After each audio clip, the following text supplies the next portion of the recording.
শেষৰ সপ্তাহত যিহেতু হায়াৰ ছেকেণ্ডেৰী পৰীক্ষা হ'ব কিন্তু এতিয়াও কোৰ্ছখিনি কমপ্লিট হোৱা নাই ক্লাছ হোৱা নাছিলে তেনেকৈ পৰীক্ষাটো পাতিবই লাগিব যদি ফেব্ৰুৱাৰীত পৰীক্ষা নাপাতে খুব বেছি মাৰ্চত পাতিব পাৰিব মাৰ্চত নাপাতে খুব বেছি এপ্ৰিলত পাতিব লাগিব পৰীক্ষাটো পাতিব লাগিব নহ'লে আকৌ আগত গৈ মেডিকেল ইঞ্জিনিয়াৰিং টেষ্টত অসমীয়া ল'ৰা বঞ্চিত হৈ যাব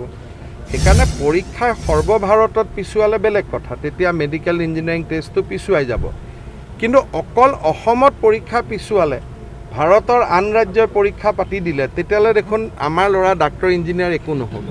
সেইকাৰণে যদি সৰ্বভাৰতীয়ভাৱে পৰীক্ষা পিছুৱাই দিয়ে আমাৰ ক'বলগীয়া একো নাই তেতিয়া আমিও পিছুৱাই দিম কিন্তু সকলোৱে যদি সময়ত পাতে অকল অসমে পিছুৱাই থাকিলেতো নহ'ব কাৰণ আজিকালি এটা ৰাষ্ট্ৰীয় মানদণ্ডত আমি থাকোঁ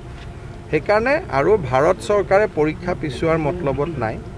সেইকাৰণে অসমৰ ছাত্ৰ সমাজক মই অনুৰোধ কৰিম যে এইবিলাক চিন্তা নকৰি খুব ভাল কৰি পঢ়ক আৰু 5 মাহ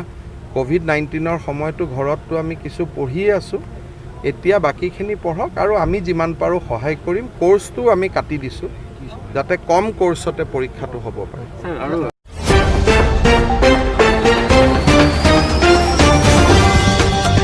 Republic News. Impartial, authentic, fast.